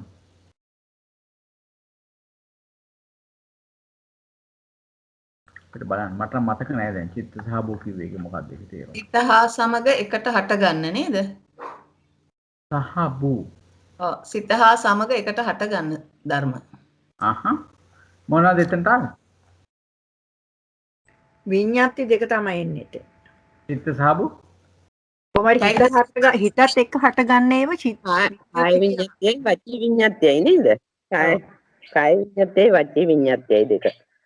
ඒ දෙක තමයි සිතත් එක්ක. ඇත්තම මේ පොඩ්ඩක් ගිහිල්ලා බලමු. චෛතසික 52ක් එනවා මං හිතන්නේ. ඒක තමයි අපි පොඩ්ඩක් එතන ගිහිල්ලා බලමු. අපි නිවැරදිම දේ කියන්නත් එපයි. එතකොට අපි බලමු. පිටකේම ගිහිල්ලා බලමු. මේක අපි අංකෝ ධම්මසංගණීද මහත්තයා? ධම්මසංගණයට ගිහිල්ලා බලමු අපි. ධම්මසංගණයට යමු. ධම්මසංගණී අපිට ඕනේ රූපකාණ්ඩය. රූපකාණ්ඩය. අපිට ඕනේ උද්දේශ. ද රූප විභක්තිය අපිට ඕනේ නේද? ඒක නිර්දේශෝ. ඒක නිර්දේශෝ. එතන නෙවෙයි රූප විභක්ති නෙවෙයි. විස්තර කියන්න එතන මේ එතන අර මහාන්තර දුකේ පෙන්නනවා නේද? චිත්ත සාභූණ ධම්මා කියන විඤ්ඤාති දෙක රූප දෙක. මොකද්ද? චිත්ත සාභූ ධම්මා. මහාන්තර දුකේ තියෙනවානේ චිත්ත සාභූණ ධම්මා කියලා ඒකට තියෙනවා විඤ්ඤාති රූප දෙක කියලා. මහාන්තර දුකේ නේද? ඉන්න. ඔව්. දැන් තමයි මාතිකාවලට යන මාතෘකාවල තියෙනවා. මාතිකාවල කොතනද යන්න ඕනේ? උඩම ගිහිල්ලා බලන්නකො දැන් ඔය මොන දුකද යන්නේ? ඔය මහාන්තර දුක. මහාන්තර දුකේ ලෝකේ තියෙනවනේ දුකේ දුක තියෙන්නේ යටනේ එතකොට. යට. ඔය තියෙන්නේ. අට කතාවලත් ඇති. නෑ මේක පෙළේ බලන එක හොඳයි නේද? ලෙබල් එක හොඳයි කොයි කරත් ඔය ටිකනේ. මේකේ තියෙන කොයිද පොඩ්ඩක් මට කියන්නකෝ තැන. එක තැනක් අට කතාවල තියෙනවා නේද? අත කතාවල් තියනවද? අට කතාවලින් අපි යන්නේ. රූප දුක ඉවරද ජයන්ත මහත්තයෝ දුක ඉවරද උතනේ? ඔව් මේ කියනවා ඔය ලෙවන්න. දුකම රූප දෙක මොන දුකේද තියෙන්නේ? මහාන්තර දුකය. මහාන්තර දුක. කාටද පුළුවන්ද ෂෙයා කරන්න ඒක? පොඩ්ඩක් චුල්ලාන්තර දුකේ හම්බුණානේ. ඊට ගොඩක් පහල ඇත්තේ. මහාන්තර දුක මෙතන. ඔව්. මෙන්න මෙතන තියෙනවා. සම්ප්‍රයුක්ත සින්සත්තා චිත්ත සමුත්ථාන සහ බුව. පේනව නේද මෙතන? ඔව්. මෙතන ගත්තාම තියෙනවා කතමේ ධම්මා නොචිත්ත සහබු. උඩ. කතමේ ධම්මා චිත්ත සහබුනෝ. වේදනාස්කන්ධ සංඥාස්කන්ධ සංකාරස්කන්ධ කාය විඤ්ඤාති වචී විඤ්ඤාති මේ ධම්මා චිත්ත සහබුනෝ. හරි.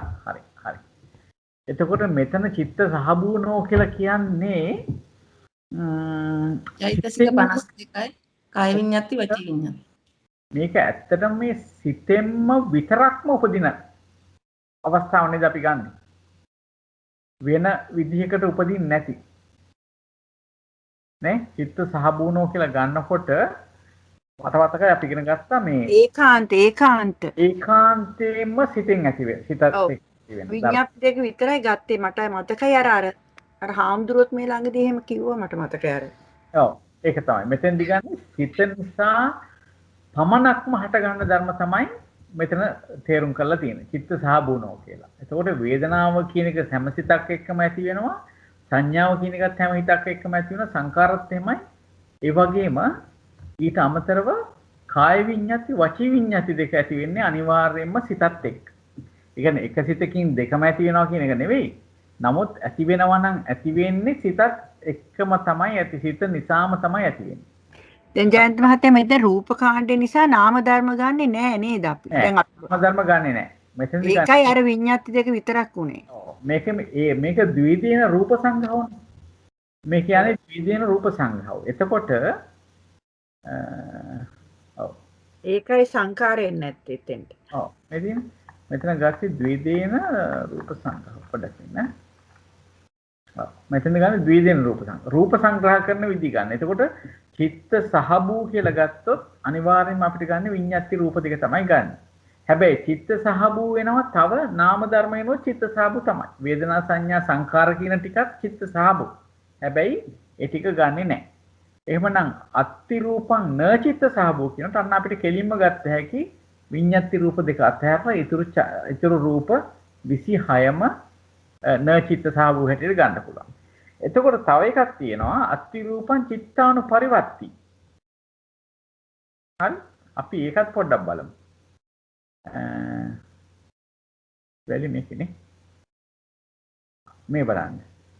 ඛතමේ ධම්මා චිත්තානුපරිවර්තිනවා. දැන් මේ ටිකෙන් අපි ආපහු හොයා ගන්න ඕනේ රූප මොනවද කියලා. මොනවද මෙතන තියෙන චිත්තානුපරිවර්ති සිතේ අනුව වෙනස් වෙනනේ පරිවර්තනය වෙන. මොනවද? මේ වේදනාස්කන්ධෝ සංඥාස්කන්ධෝ සංඛාරස්කන්ධෝ කාය විඤ්ඤාති වචී විඤ්ඤාති මේ ධම්මා චිත්තානුපරිවර්තිනවා.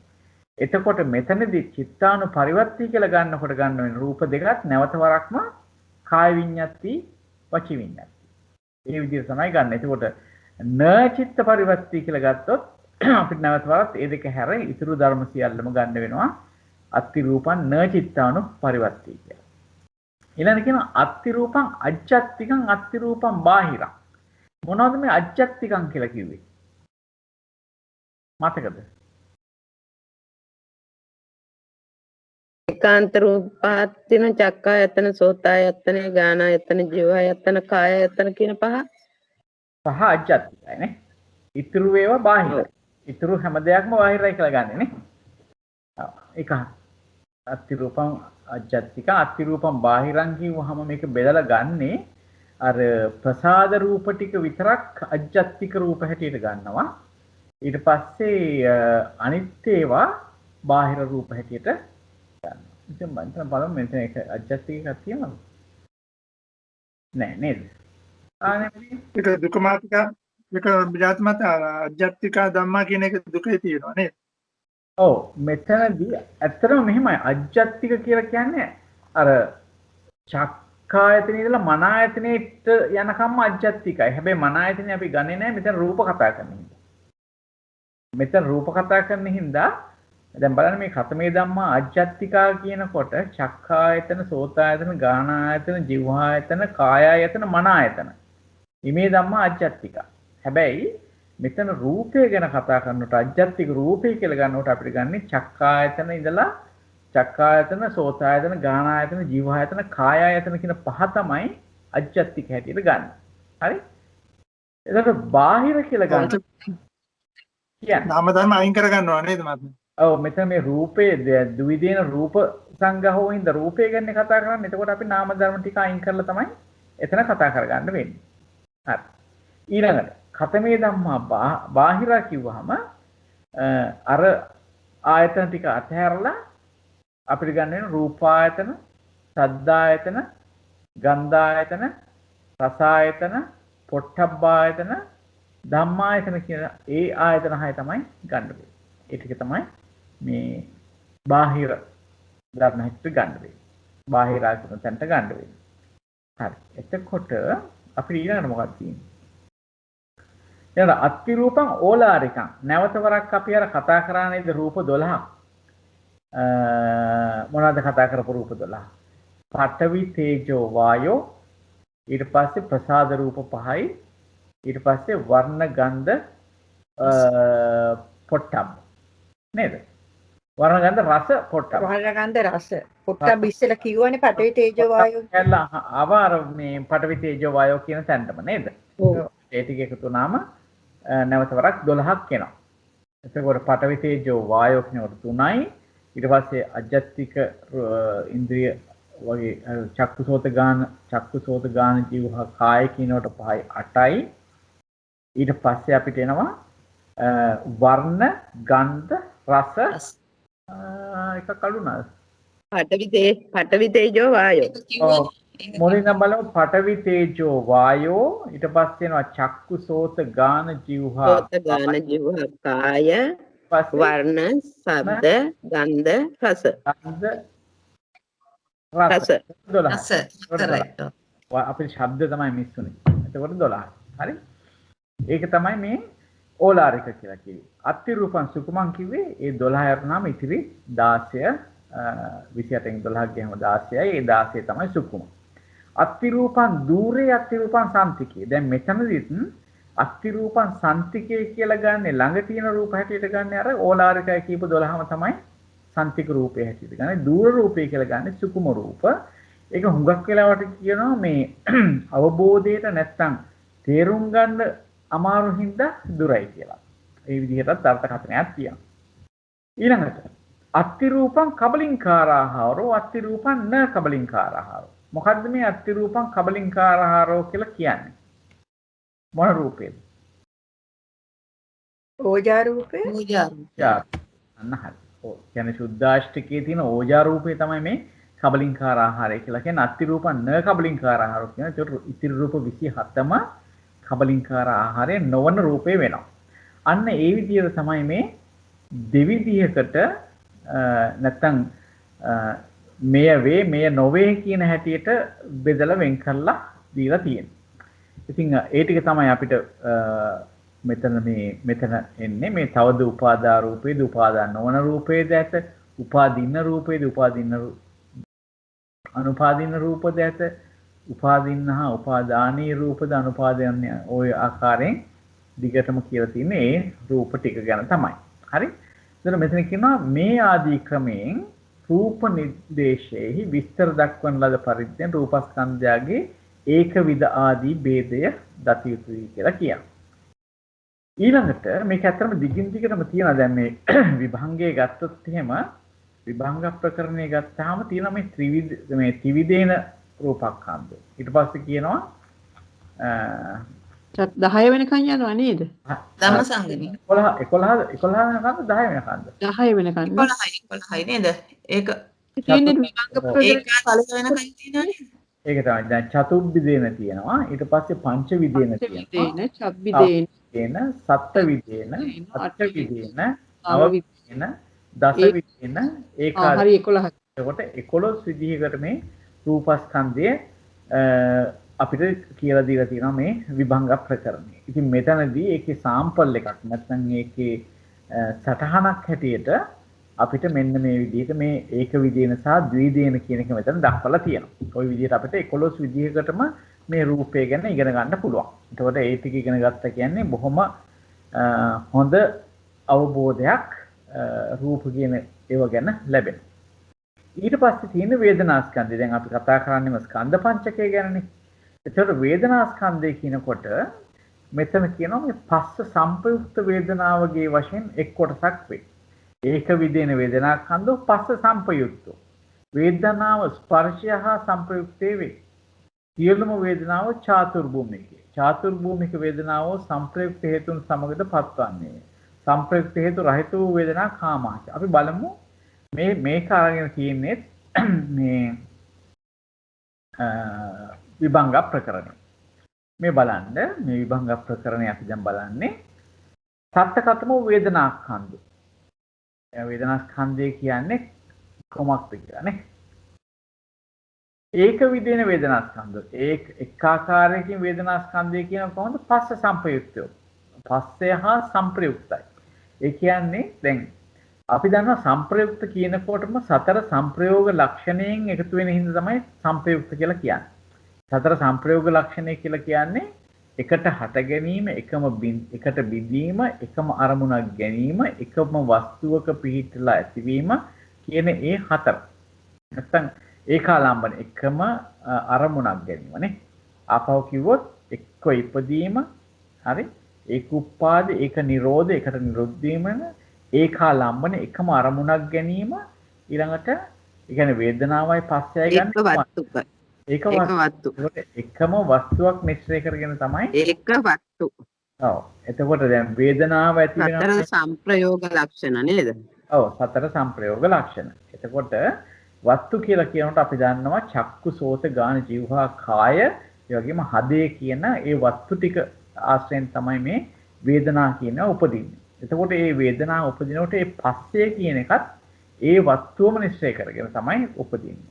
එතකොට බලමු පස්සත් එක්ක සංප්‍රයුක්ත වෙලා තමයි වේදනාව කියන එක ඉපදෙන්නේ. හැම වෙලාවෙම මේ දෙකම එකටම තියෙන දෙකක්. මොකද පස්ස වේදනා සංඥා චේතනා ජීවිතින්ද්‍රිය ඒකාග්‍රතාව මානසිකාරය කියන ඒ ධර්මතා හත හැම සිතක් එක්කම සර්වචිත්ත සාධාරණ චෛතසික ධර්ම වශයෙන් පහළ වෙනවානේ. එහෙමනම් මේ වේදනා ස්කන්ධය කියන එක පස්සේ හා සෑම විටකම සංප්‍රයුක්ත වෙලා තමයි තියෙන්නේ. ඊළඟ ද්විදේන වේදනා ස්කන්ධය. දෙආකාරයකින් කොහොමද කියන්නේ?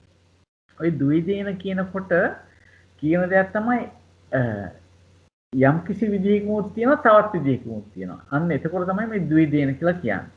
දැන් මෙතන කියනවා අත්ති සහේතුකෝ අත්ති අහේතුකෝ. ඒ කියන්නේ හේතු සහිතවත් වේදනාව තියෙනවා හේතු නැතුවත් වේදනාව තියෙනවා. දැන් උදාහරණයක් ගත්තාම අපි ගත්තොත් අකුසල් සිතක් ගත්තොත් අපි පළවෙනි අකුසල් සිත ගමුකෝ. සෝමනස්සසහගත දිට්ඨිගත සම්ප්‍රයුක්ත අසංකාරික සිත ගත්තොත් ඒකේ ඇති වෙන වේදනාව තියෙන්නේ මොනවද?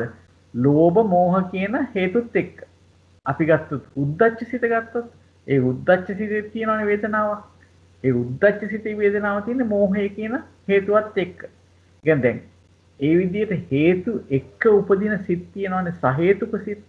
අපි දන්නවා අහේතුක සිත් කියලා කොටසක් තියෙනවා. 18ක් තියෙනවා අහේතුක සිත්. 89න් 18ක් ගියාම සිත් 71ක් ගත්තාම ඒ සිත් 71ම සහේතුකයි. සිත් 18ක් අහේතුකයි. එතකොට මේ සහේතුක සිත්වල උපදින වේදනාව සහේතුකයි කියලා ගන්නවා. අහේතුක සිත් 18ත් එක්ක උපදින වේදනාව අහේතුකයි කියලා ගන්නවා. ඒක පැහැදිලිද? ප්‍රශ්නයක් මොකුත් තියනවද? නැත්නම් තේරුණා ඇති කියලා. ඊට පස්සේ මෙතන ත්‍රිවිධේන වේදනාඛන්දෝ. අත්ති කුසලෝ, අත්ති අකුසලෝ, අත්ති අභ්‍යාකතෝ.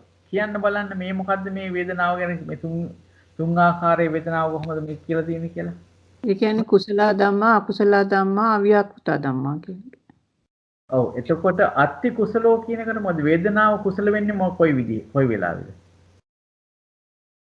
කුසල් සිත්වල යෙදෙනකොට.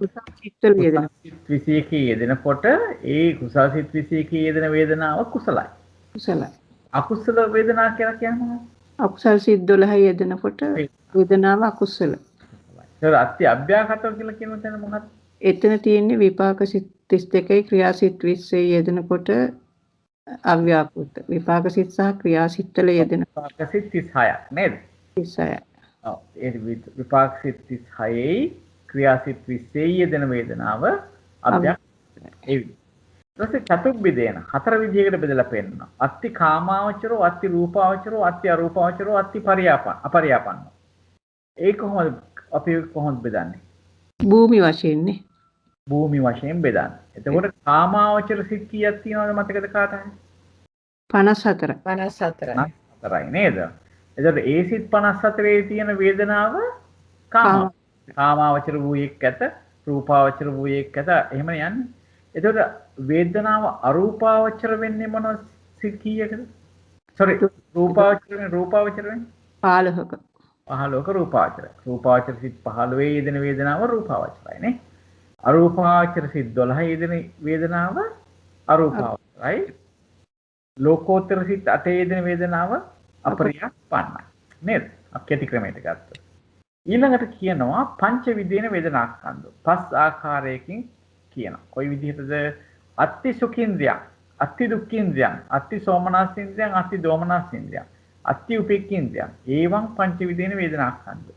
දැන් කාන්තියක්කාර වෙන කෙනෙක් කියන්නේ අත්ති සුඛින්ද්‍රයන් කියන්නේ මොන කොයි වේදනාවටද මේ අත්ති සුඛින්ද්‍රයන් කියලා කියන්නේ? සුඛ සහගත කාය විඥාන. අහේතුක තියෙන කාය අහේතුක සිත්වල තියෙන අහේතුක විපාක කුසල වල තියෙන සෝමනස්ස සහගත සුඛයි. හරියටම කියන්න ඕනේ. අහේතුක සිත්වල තියෙන කුසල විපාක කාය විඥානයත් එක්ක යෙදෙන වේදනාව තමයි මේ අත්ති සුඛේන්ද්‍රයන් කියලා කියන්නේ. උත්තර දෙනකොට සම්පූර්ණ වෙන්න ඕනේ උත්තර. හොඳයි දැන් කියන්න බලන්න ඒ අනුව අත්ති දුක්ඛේන්ද්‍රයන් කියන්නේ මොකද්ද කියලා?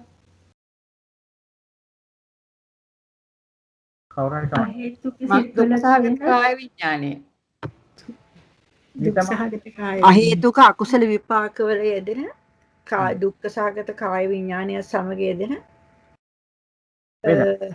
වේදනාව.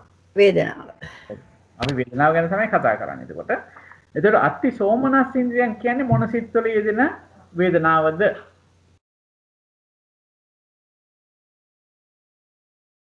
ඒක වෙන්න ඕනේ සෝමනස්ස සිත්වල යෙදෙන. කීයක යෙදෙනද? අකුසල් සිත්වලක් තියෙනවා, කුසල් සිත්වලක් තියෙනවානේ.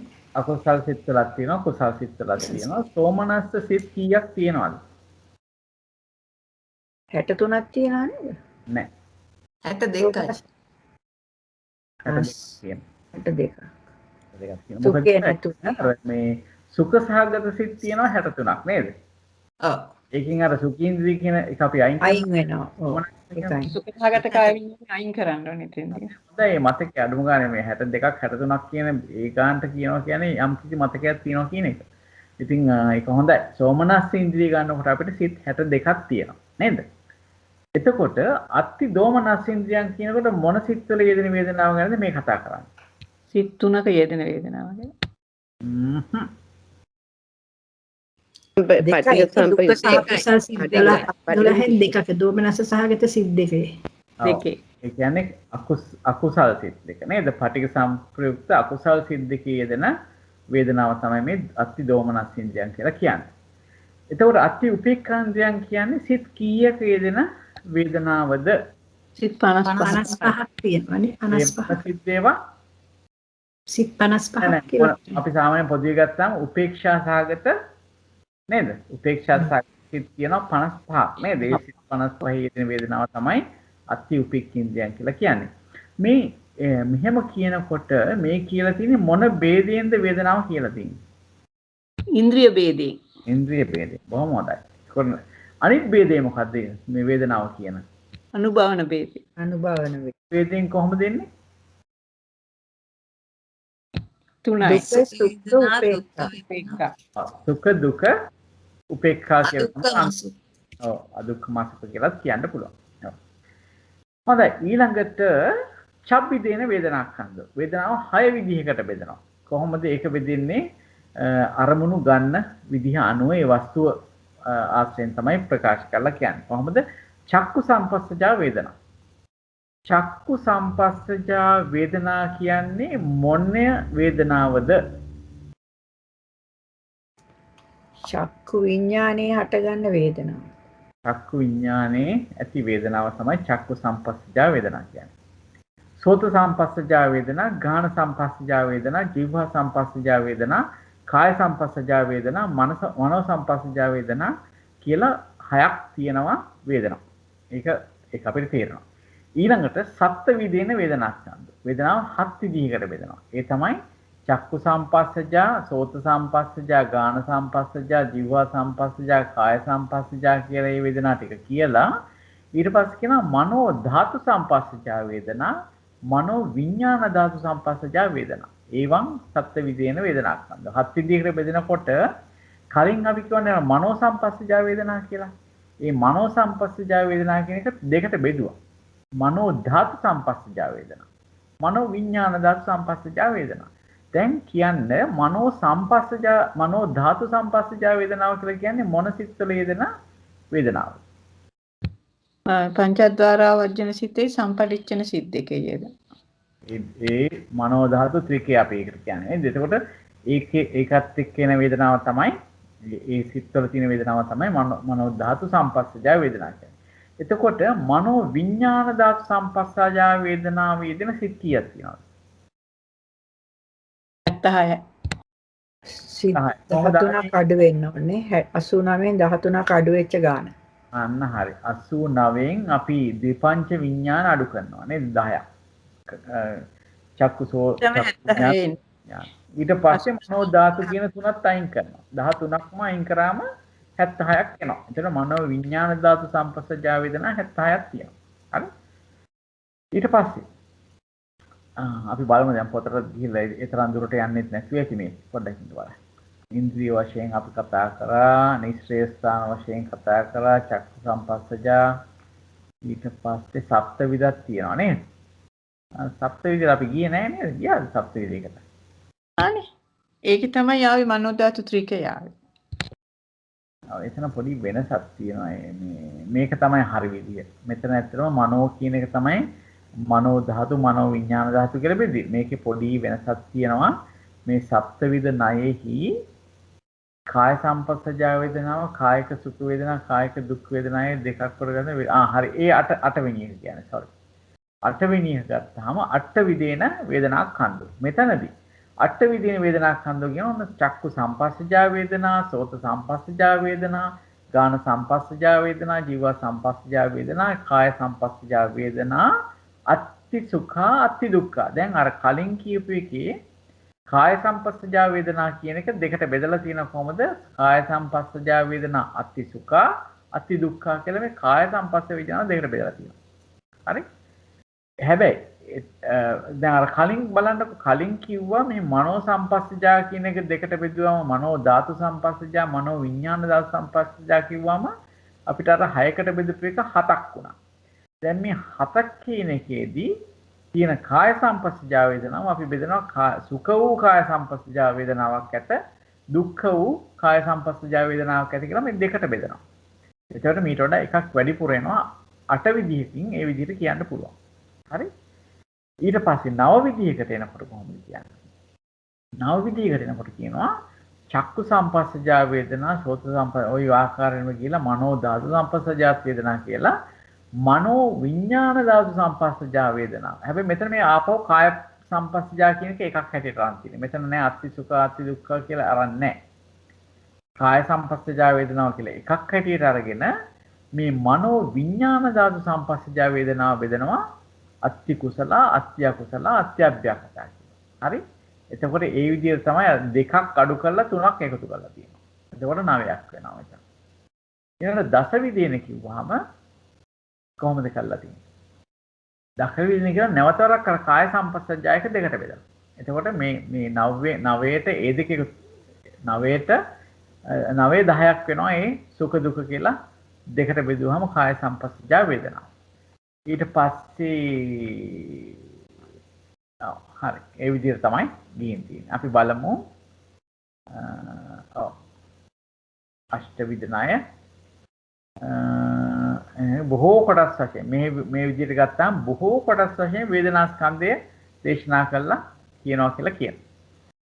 හරි තවද වේදනාව අටමහා කාමාවචර කුසල චිත්තයන්ගේ වශයෙන් 8 විද වෙනවා. දැන් අපි දන්නවා කාමාවචර මහා කුසල සිත් 8 ගත්තාම ඒකේ තියෙන වේදනාව එක මේ තව විදියක්. දැන් ඒ වගේම දැන් අපිට මෙහෙම ගන්නත් ඕනද අපි ඇත්තටම ඇති වෙන සිතක් ගානේ උපදිනවා නම් යම් වේදනාවක් ඒක කොහෙත්ම සමාන වෙන්නේ අරමුණ වෙනස් වෙලා ගන්න වේදනාවට සමාන වෙන්නේ. අපි හිතමුකෝ දැන් අපි දානයක් දෙනකොට පහළ වෙන කුසල සිතේ තියෙන වේදනාව නෙවෙයි අපි සීලයක් සමාදන් වෙනකොට. මේ වේදනාව වෙනස්.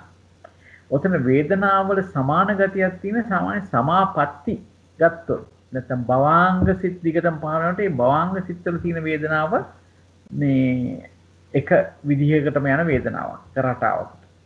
ඒ වගේම ධානා සිත් ගත්තොත් ධානා සිත් පරම්පරාව පහළ වෙනකොට ඒ ධානා සිත්වල තියෙන වේදනාව එකම ආකාරයකට යනවා. දැන් ධානා සිතක් පහළ කරගන්න එක සිත් වෙනවනේ. ඒ සිත්වල වේදනාවක් වෙනස්. ඇත්තටම මේ සිතෙන් සිතට වේදනාව වෙනස්. අපිට දැන් චක්කු සම්පස්සජ වේදනා කියන එක ගත්තා වුණත් සිතෙන් සිතට වෙනස් වෙනවා මේ වේදනාව. ඊළඟට අපි ගත්තොත් ඒ කියන්නේ උපේක්ෂා වේදනාව තමයි චක්කු විඥානයේ තියෙන උපේක්ෂා වේදනාව තමයි උපේක්ෂා. නමුත් ඒක අර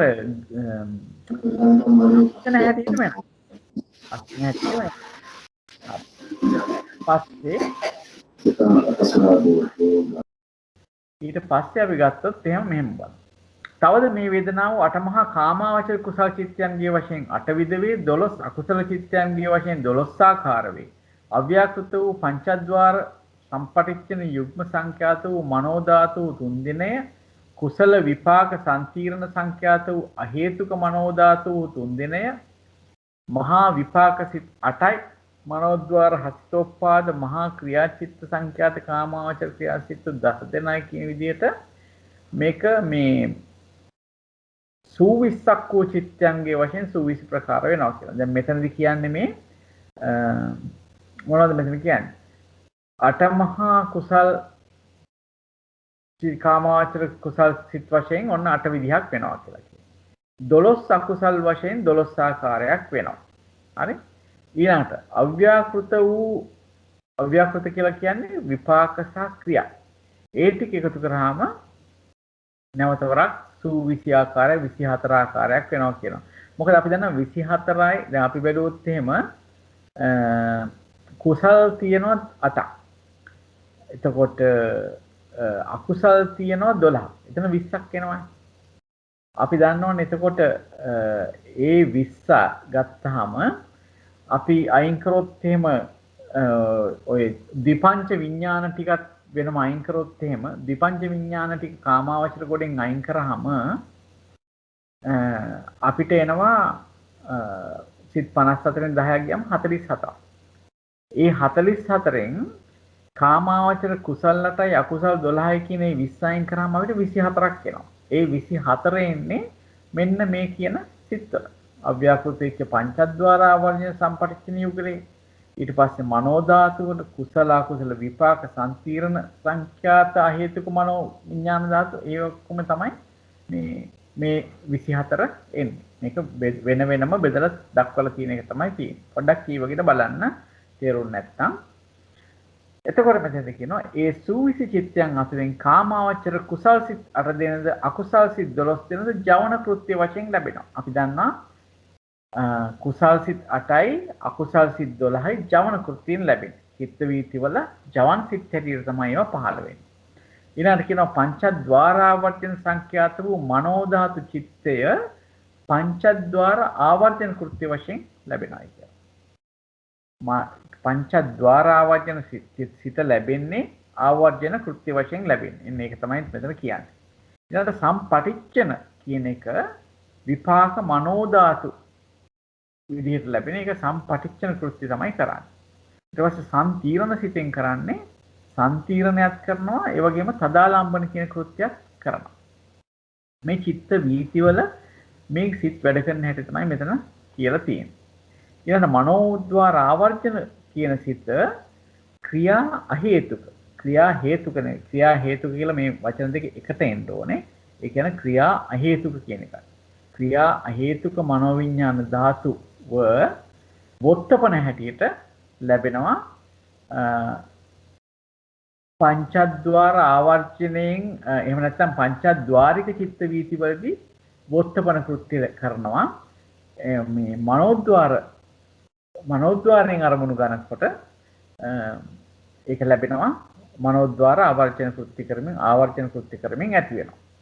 ඊළඟ මහා විපාක සිත් 8 තදාලම්බන කෘත්‍ය විදිහට තමයි අපිට චිත්ත වීති වල ලැබෙන්නේ. චිත්ත වීති වල ලැබෙන්නේ තදාලම්බන විදිහට. හැබැයි මෙතෙන්දි මතක තියාගන්න ඕන දෙයක් තමයි මේ මහා විපාක සිත් කියන භවාංග කෘත්‍යයක් කරනවා. ඒ වගේම ප්‍රතිසන්දි කෘත්‍ය, භවාංග කෘත්‍ය, ඒ වගේම චුති කෘත්‍යයක් කරනවා. නමුත් අපි දන්නවා අපි කතා කරා මතකද වීති මුක්ත සිත් කියලා කොටසක්. ඒ වීති මුක්ත සිත් වලට ගත්තේ අපි ප්‍රතිසන්දියගෙන දෙන සිත් ටික තමයි අපි වීති මුක්තයි කියලා ගත්තේ. එහෙමනම් මේ මෙතනදී අපිට ප්‍රතිසන්දි භවාංග චුති කියන කෘත්‍ය නැතුව මේ චිත්ත වීති වල ගන්නකොට තදාලම්බන කෘත්‍ය කරමින් මහා විපාක සිතට පහළ වෙනවා කියලා කියනවා. ඊළඟ හසිතෝත්පාදේ කියන එක අෂ්ට මහා ක්‍රියා එකතුව ක්‍රියා සිත්තු 9 දෙන ජවන කෘත්‍ය වශයෙන් ලැබෙනවා. ඒ කියන්නේ මේකයි. හසිතෝත්පාද සිතත් මහා ක්‍රියා 8ක් කාමාවචර මහා ක්‍රියා 8ත් හසිතෝත්පාදයට එකතු වුනහම 9යි. ඒ 9ෙම හම්බෙන්නේ ජවන් හැටියට හම්බෙන්නේ.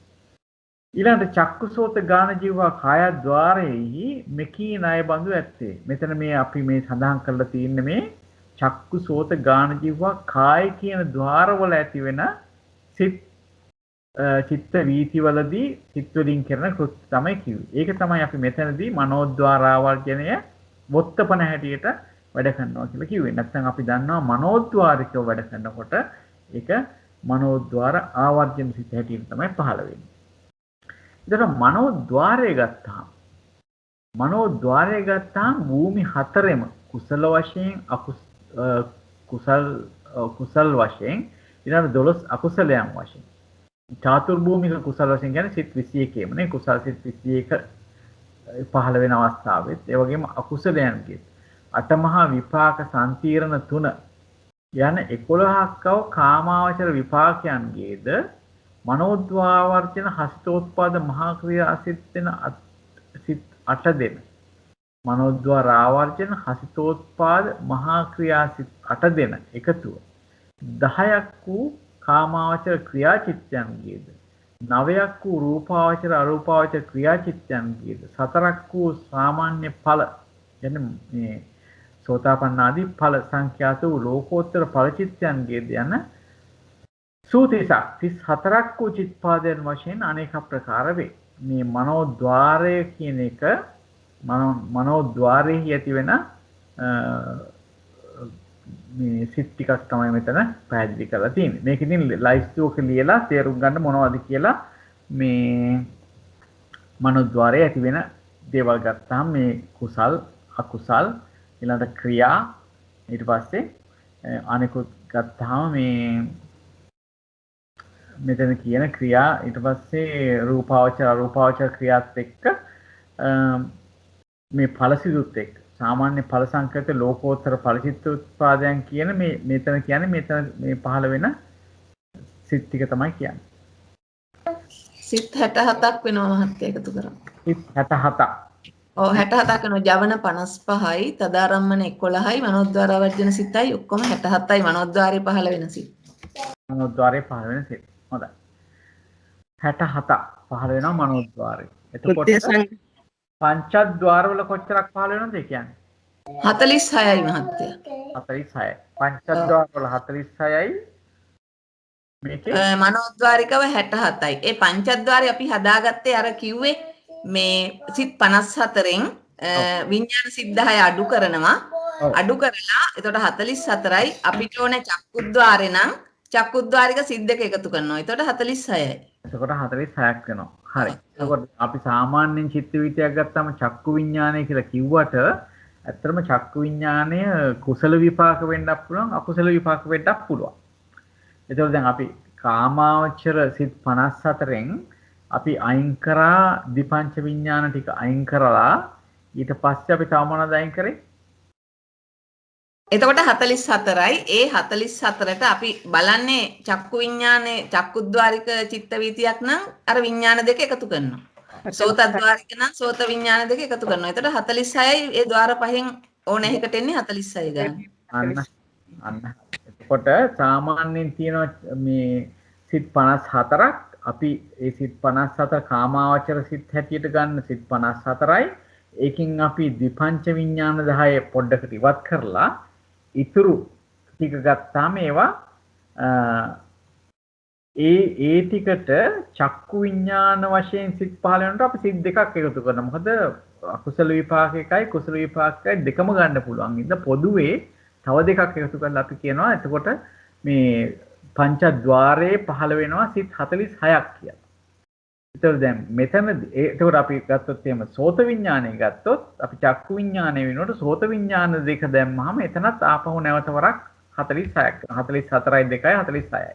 ඒ විදිහට කාය විඥාන ගත්තත් දුක සහගත එකයි සුඛ සහගත එකයි ගත්තම නැවත වරක් අපිට සාමාන්‍ය 44ට ඒ දෙක එකතු කරාම 46ක් වෙනවා. දැන් මෙතන මනෝද්වාරයේ පහළ වෙන සිත් හැටියට ගත්තාම මේ කියන කුසල් වශයෙන් සිත් පහළ වෙනවා 21ක් අකුසල් වශයෙන් 12ක් පහළ වෙනවා. ඊට පස්සේ විපාක මහා විපාක 8ක් පහළ වෙනවා. සම්තිරණ 3ක් පහළ වෙනවා. ඊට පස්සේ කාමාවචර විපාක තමයි කිව්වේ. ඊට පස්සේ මනෝද්වාරවචන හසිතෝත්පාද මහා ක්‍රියාසිත 8යි. ඒ විදිහට එකතු කරගෙන ගියාම කාමාවචර ක්‍රියාචිත්තයනුයි 9ක් වෙච්ච රූපාවචර රූපාවචර වෙච්ච ක්‍රියාසිතුයි ඒ ටික ඔක්කොම එකතු කරගෙන ගියාම ඵලසිතුත් එක්ක මෙතන මාර්ගසිත ටික උඩින් කිව්වනේ චාතුර්භූමික කුසලයේ කියනකොට මාර්ගසිත ටික එතන ගත්තා අපි. ඒ මාර්ගසිත මෙතනදී ආපහු නැවත ඵලසිතුත් එකතු කරාම මේ සියල්ලම මනෝද්වාරයේ ඇති වෙන සිත් තමයි 67ක් වෙන්නේ. හරි? ඉතින් මේ ටික මම හිතන්නේ හැමෝම මේක ලියලා බැලුවා නම් හොඳයි. පංචද්වාරයේ සිත් කීයක් ඇති වෙනවද මනෝද්වාරයේ සිත් කීයක් ඇති වෙනවද කියලා පොඩි අභ්‍යාසයක් හැටියට කරගෙන එන්න අපි ඊළඟ දවසේ පොඩ්ඩක් ඊළඟ පන්ති පටන් ගන්නකොටම කීප දෙනෙකින් අහමු ඒ සිත් ටික අපිට ලයිස්තුවක් හදලා කියන්න කියලා. හොඳයි. කාට හරි ප්‍රශ්නයක් තියෙනවද? අපි අද කතා කරේ ඉස්සල්ලාම කතා කරා ද්විදේන රූප සංගහෝ කියන එක කතා කරා. ඊට පස්සේ එතනින් අපි රූප කොටස ගැන රූපස්කන්ධය ගැන කතා කරලා ඉවර කරලා වේදනාස්කන්ධය ගැන කතා කරා.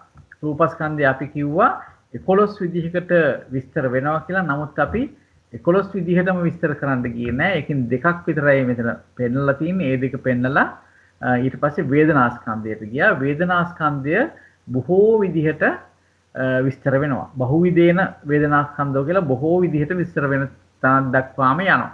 ඉතින් අපි එතන කොටසක් තමයි අපි කතා කරේ. අර පස්ස සම්පයුක්තෝ ආදී වශයෙන් කතා කරේ කොහොම පොඩි කොටසක්. ඊට පස්සේ අපි මේ සිත්වල මේ වේදනාව පහළ වෙනකොට ඒක ඉන්ද්‍රිය ભેදයෙන් කොහොමද වේදනාව පහළ වෙන එක අපි දැනගන්නේ කියලා ඒ විදිහට කතා කරා. ඊට පස්සේ අපි කතා කරා මෙතනදී මේ ద్వාර වශයෙන් කොයි ద్వාරවල කොයි සිත් පහළ වෙනවද කියන එක තමයි මෙතන සාකච්ඡා කරේ. වේදනාවෙන් පස්සේ අපි කතා කරේ මේ කාමාවචර ආදී වශයෙන් සිත් කොයි විදිහටද ලැබෙන්නේ වීති වශයෙන් ලැබෙනකොට ඒ වගේම ద్వාරවල පහළ වෙන සිත් හැටියට පංචද්වාරයේ කොච්චරක් සිත් පහළ වෙනවද මනෝද්වාරයේ කොච්චරක් සිත් පහළ වෙනවද කියන එක සාකච්ඡා කරා. එතකොට පංචද්වාරයේ සිත් 46කුත් මනෝද්වාරයේ සිත් 67කුත් විදිහට අපි සාකච්ඡා කරා. අභ්‍යාසය තමයි මේ 46 එන්නේ කොහොමද 67 එන්නේ කොහොමද කියලා කොලයක ලියලා බලන්න මොනවද පංචද්වාර වල එන්න පුළුවන් සිත් ඒ වගේම මනෝද්වාරයේ මොනවද එන්න පුළුවන් සිත් කියලා පොඩ්ඩක් ලියලා ලයිස්ට්ුවක් හදාගන්න. ඒ 46යි 67යි කියන එකට ගැලපෙනවද කියලා බලන්න. හොඳයි. එහෙමනම් අපි විශේෂ මොනවාරි ප්‍රශ්නයක් තියෙනවද? හොඳයි. එහෙමනම් අපි අදට සාකච්ඡාව නිමා කරමු. අපි දෙවියන්ට පින් දීලා සාකච්ඡාව නිමා කරමු. ගොඩක් පින් ජයන්ත මහත්තයා. තෙරුවන් සරණයි. සරණයි. එහෙමනම් අපි දෙවියන්ට අපිට අර පරණේවත් මතක් වුණා මතක් කරලා වෙනකොට හොඳයි. මතක වෙනවා. නිතර මතක් කරන්න ඕන. හොඳයි. දෙවියන්ට පින් දෙමු.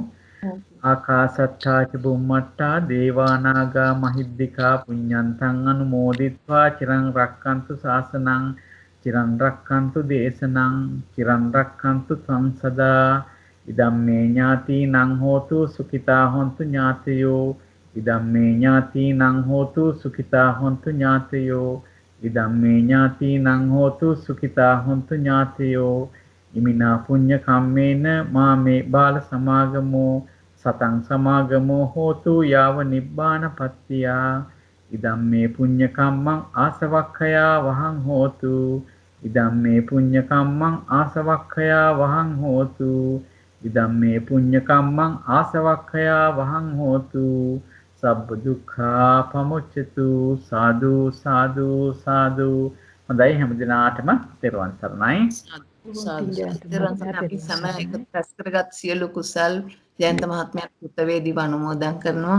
ඔබතුමා මේ බොහෝ වේලාවක් දේශනාමය වශයෙන් රැස් කළ කුසලුත් අප අනුමෝදන් කරා වූ කුසලුත් සියලු අතීත සංසාරේ රැස් කළ කුසල් බලෙනුත් මෙලොව වශයෙන් නිදුක් නිරෝගී සුවපත් දීර්ඝාෂ ජීවිත ලබන්නටත් ජීවිතයක් ලබන්නටත් පතන උතුම් බෝධියකින් සුවපහසෙන් චතුරාර්ය සත්‍ය අවබෝධ කරගන්නටත් මේ කුසල් හේතු වේවා වාසනාව වේවා. ඔබතුමාගේ පවුලේ දූ දරුවන් ඇතුළු වුණ මහත්මතුළු සැමට අපි කෘතවේදීව මේ කුසල් අනුමෝදන් කරනවා. ඒ සෑම දිනත් නිදුක් නිරෝගී සුවපත් ජීවිත ලබත්වා පතන උතුම් බෝධි වලින් සුවපහසෙන් චතුරාර්ය සත්‍ය අවබෝධ කරත්වා අපට මේ ධර්මයේ කියා දුන් සියලුම ගුරු උතුමන්ටත් කල්යාණ මිත්‍ර මිත්‍රයන්ටත් අපි කෘතවේදීව ධර්මයේ මේ රැස් කරගත් සියලු කුසල් අනුමෝදන් කරනවා. ඒ සෑම දිනත් මෙලොව වශයෙන් නිදුක් නිරෝගී සුවපත් ජීවිත ලබත්වා පතන උතුම් බෝධි වලින් සුවපහසුවෙන් චතුරාර්ය සත්‍ය අවබෝධ කරත්වා. තෙරුවන් සරණයි. තෙරුවන් සරණයි ශ්‍රීමති මහත්මියට ගොඩාක් පින්. තෙරුවන් සරණයි. තෙරුවන් සරණයි ජයන්ත මහත්තයා.